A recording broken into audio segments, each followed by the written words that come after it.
as the Rosita pulled away from the pier at Andreeva Bay, sounding a long boom of its horn. A military band struck up a jaunty march.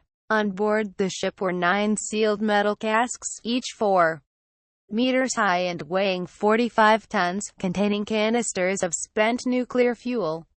Dozens of Russian and foreign nuclear specialists looked on applauding, as the chilly rain of a northern summer fell on the bay deep inside the Russian Arctic.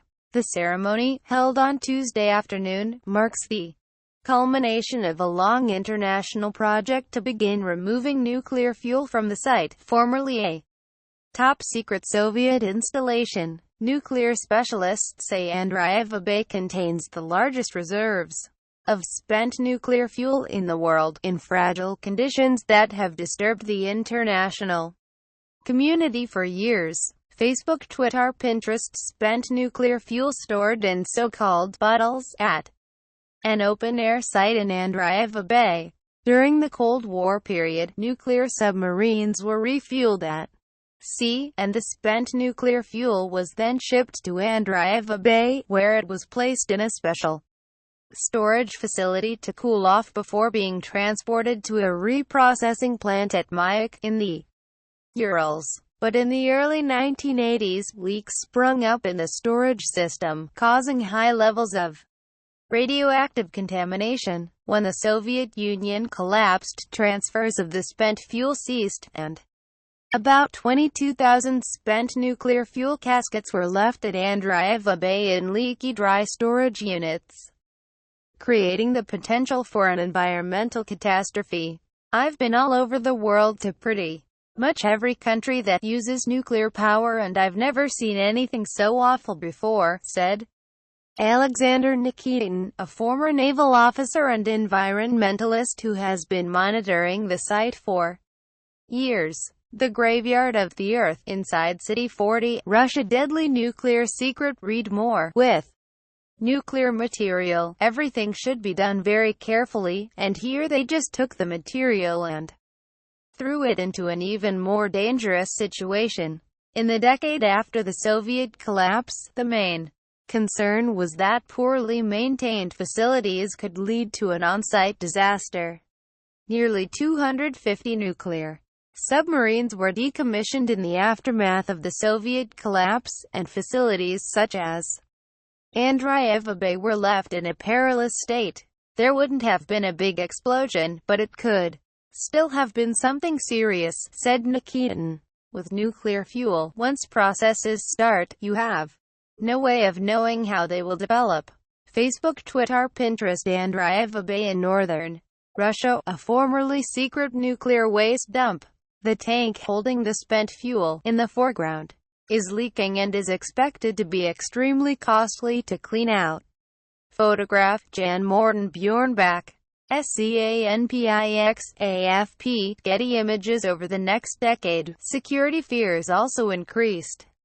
Before 9/11, nobody would really think anyone would be crazy enough to try to handle spent nuclear fuel, but with the new type of terrorist threat we face, this became a bigger worry, said Balthasar Lindauer of the European Bank for Reconstruction and Development (EBRD), which has managed the donor funds from Western countries to help with the cleanup.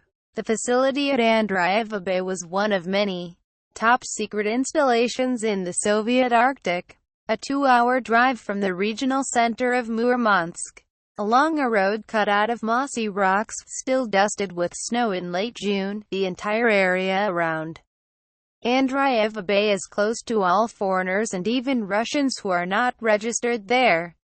A heavily armed military checkpoint on the outskirts of town keeps out all those who do not have security clearance. This is partly because Russia has a working nuclear submarine base on the other side of the bay at Zaoziorsk. It might seem odd that, as Russia plows more money into its current military budget, Western nations who see Moscow as a military threat are helping to fund the cleanup of the mess the Soviet military left behind.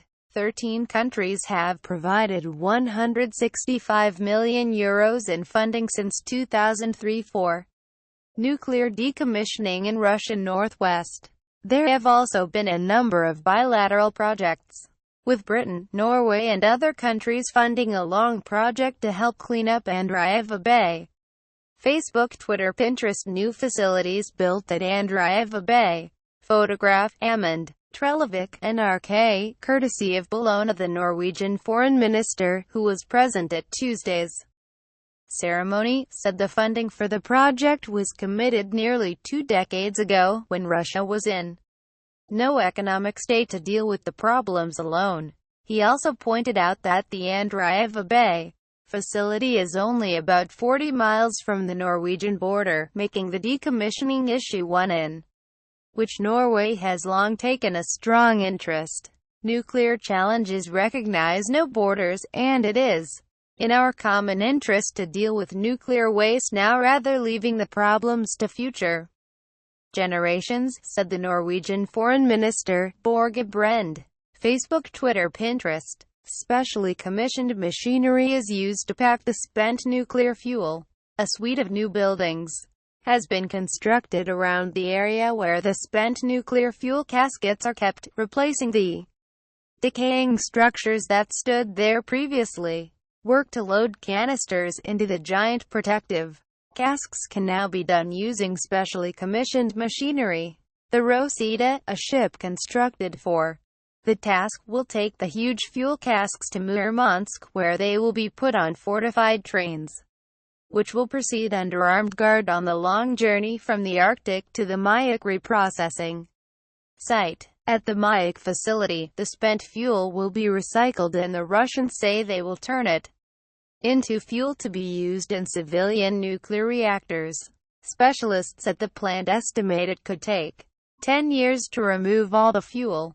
About half of the caskets have some kind of surface damage to their containers and will be dealt with after the non-problematic batches have been removed. This is the end of a long process, but also the beginning of another long stage in the cleanup, said Marina Kovtun, the governor of Murmansk region. Despite international tensions, work went on every day. Everyone who was working on this project understood that they were doing this for all of humanity and for protecting our environment. Indeed, in the current climate of hostility between Russia and the West, it was an unusual tale of bonhomie and cooperation, as the ceremony included the flags of 10 Western nations as well as the Russian tricolor. The Barents Sea is maybe the cleanest sea in the world, and if something had happened here, it would have affected the whole Arctic, said Brende. This process is not completely without risk, but compared to doing nothing, the risks are now much lower.